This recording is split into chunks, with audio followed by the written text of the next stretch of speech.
ఇడెవడో బిలావల్ భుట్టో అంట. వాళ్ళ అమ్మబాబు ఇద్దరిని అదే పాకిస్తాన్‌లో ఉరి శిక్షలు, లేకపోతే గనక దారుణమైనటువంటి శిక్షలు జైళ్ళల్లో పడేస్తే కుక్క బతుకులు బతికినటువంటిది. ఆ దేశం ఇచ్చే గౌరవం అదే. నాయకులకి ప్రధానమంత్రులుగా చేసినోళ్ళకి గూడా చివరికి కుక్క బతుకే బతుకుతారు. అలాంటి కుక్కకి పుట్టినటువంటోడు ఆడు. వాడేదో నిన్న ఒకటి వార్నింగ్ ఇచ్చాడట. ఏమని? భారతదేశం గనక సింధు నది నీళ్లు మా హక్కు. అది ఆపితే గనక రక్తం పారిస్తామని చెప్పి.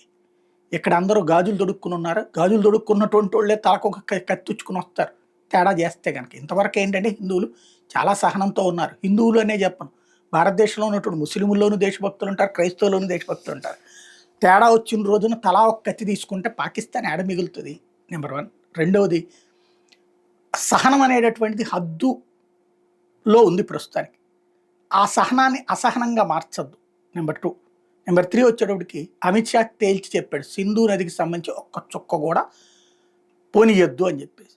వెంటనే కొంతమంది మేధావులు వచ్చేసారు. సింధు నది అనవసరపు వివాదం, వాళ్ళు తినడానికి దాని మీదనే ఆధారపడుతున్నారు, వాళ్ళు బతకడానికి దాని మీదనే ఆధారపడుతున్నారు. ఎస్, మరి చైనా కూడా మన నెత్తిన ఓ వంతెన కడుతుంటే చైనా చాలా తెలివైంది, మనకి దెబ్బ కొట్టే ప్రయత్నం చేస్తుందని పనికిమాలిన సన్నాసులు ఎందుకు మాట్లాడుతున్నారు? చైనా మన దగ్గరకు వచ్చే నీళ్ళని ఆపుతుంది, మనం వాళ్ళ దగ్గరికి వెళ్ళే నీళ్ళని ఆపుతున్నాం. చైనా ఆపుతున్నటువంటి దానికి యుద్ధం అంటే ఇది కూడా యుద్ధమే. అట్ ద సేమ్ టైం ఏం జరుగుతుంది అక్కడ? ఖచ్చితంగా సింధు నది ఆడన్నాడు కదా మాది నదిని. ఎస్, నీ దేశంలోంచి నీ నది పోతుంటే నువ్వే ఆపుకో. మా దగ్గర ఒక దద్దమ్మ ఉన్నాడు, ఇంతకుముందు ప్రధానమంత్రిగా చేశాడు. ఆయన స్వతంత్ర సమర యోధుడని ఇప్పటికప్పుడప్పుడు అంటుంటారు. ఆయన జవహర్లాల్ నెహ్రూ అని తొలి ప్రధానమంత్రిగా చేశాడు. అదేదో వాళ్ళ అబ్బ సొత్తు రాసిచ్చినట్టు, ఆయన సొంత ఆస్తి రాసిచ్చినట్టు పాకిస్తాన్ అనేది రాసి ఇచ్చేశాడు, కాశ్మీర్ అనేది రాసి ఇచ్చేశాడు. అట్లాగే సింధు జలాలు కూడా రాసి ఇచ్చేశాడు పాకిస్తాన్కి. ఆ రోజుల్లో పాపం ఆ బ్రిటిష్ వాళ్ళ దగ్గర ఏం చేశాడు అనేది అందరికీ తెలుసు. ఆ బ్రిటిష్ వాళ్ళకి తాబేదారుగా పాలేరుగా ఉంటా భారతదేశం జీవితకాలం గొడవల పాలయ్యేందుకు గాను తీసుకొచ్చినటువంటి దరిద్రపు వ్యవహారాలు సింధు నది ఒప్పందం.